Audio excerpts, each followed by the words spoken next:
करने के लिए लीडरशिप की चर्चा चल रही है, जो खबर आ रही है, और आप कहते हैं जनादेश का अपमान हुआ है। मैं पूरे सम्मान के साथ कहता हूँ, जनादेश का अपमान हुआ और ये लोग कह रहे हैं, ये लोग कह रहे हैं। मैं अपने बर्तनों को बहुत अच्छी तरह पहचानता हूँ।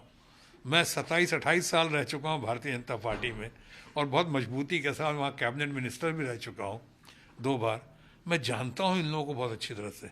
इन्होंने जनादेश के मामले में क्या किया गोवा में, जनादेश के मामले में क्या किया इन्होंने मध्य प्रदेश में, जनादेश के मामले में क्या किया इन्होंने महाराष्ट्र में, जिस तरह खरीद बिक्री की दुकान खोली। और मैं विश्वसनीय सूत्रों के हवाले से मैं आपको कह सकता हूं कि बिहार में भी इस बार बहुत बड़ा खेला कर रहे थे लोग, बहुत बड़े खेला कर रहे थे। यहाँ पे बहुत पैसे का गेम चल रहा था, बहुत सारे रिकॉर्डिंग्स है यहाँ पे विश्वसनीय सूत्रों से। उसमें दो तीन मंत्री भी शामिल हैं। हमारे लोगों को बताया गया कि मंत्री भी कौन कौन हैं, लेकिन मैं अभी नहीं कह सकता हूँ, सेंसिटिव इशू हो जाएगा फिलहाल। और इसलिए ये लोगों ने क्यों किया ऐसा खेल, ये क्यों पैसे का तमाशा, ये जनादेश का अपमान कौन कर रहा था। आज अचानक नीतीश बाबू के बारे में इतनी गलत गलत बातें बोलते हैं कि साहब पलटू चाचा हैं तो पलट गए। अरे आपने भी तो कहा था माननीय प्रधानमंत्री जी डीएनए लाओ, नीतीश के डीएनए पे आपने सवाल उठाया था।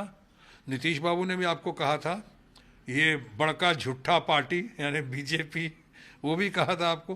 कहीं आपने क्या क्या कहा उनके बारे में, ठीक है उन्होंने भी जवाब दिया, कुछ किया होगा, लेकिन मैं शुरू में कहा था बिहार में ऑप्शन नहीं है।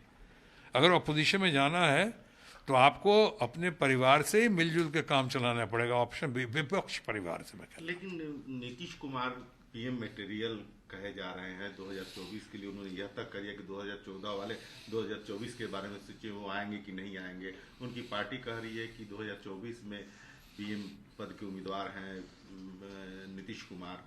उस स्थिति में क्या लग रहा है कि इतने लोग की लिस्ट है, ममता बनर्जी, नीतीश कुमार, केसीआर, ये नाम आ रहा है, उस बीच कहाँ से? सब बढ़िया लोग हैं, सब अच्छे लोग हैं। ममता बनर्जी ने तो जैसे मैंने कहा वो तो पूरे हिंदुस्तान में क्या पूरी दुनिया में रोल मॉडल बनकर उभर के आई हैं, true leader of the masses. सही मानों में ममता जी की तो फॉलोइंग मैं भी देख चुका हूँ।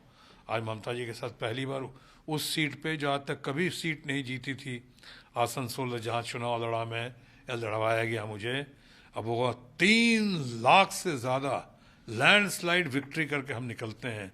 तो उसमें मैं तो बहुत बड़ा श्रेय दे रहा हूँ ममता बनर्जी को, उसके बाद दे रहा हूँ मैं वहाँ के तृणमूल कांग्रेस के नेताओं को, लीडर्स को, और उसके बाद आसनसोल की जनता को। थोड़ा बहुत श्रेय मुझे भी जाता है उसमें, थोड़ा बहुत। लेकिन ममता की अपनी आप देखिए क्या पॉपुलरिटी है, क्या फॉलो, हो पाएंगे? क्यों नहीं हो पाएंगे? जब मोदी जी एक्सेप्ट हो सकते हैं, उनको किया था, तो इनमें क्या कमी है भाई? क्या मोदी जी में सींग लगे हुए हैं क्या? हमारे दोस्त हैं, मैं तो जानता हूं उनको अच्छी तरह से, कैसे उनको प्रोजेक्ट किया गया था, कैसे गाड़ी के पीछे लोगों को दौड़ाया गया था, मोदी मोदी मोदी करके लोग दौड़ते थे। हम लोगों ने तो किया था, करवाया था कि कैसे इसका बिल्ड अप दो इसका, ये करके। तो ये तो क्या। और एक बात और कहता हूं जो मैं पहले भी कह चुका, प्रधानमंत्री तो अगर आपके पास संख्या बल हो, ऑपोजिशन के पार्टी के साथ हो, तो आप भी बन सकते हो, मैं भी बन सकता हूँ, बशर्ते कि विपक्ष का पूरा साथ हो, संख्या बल हो।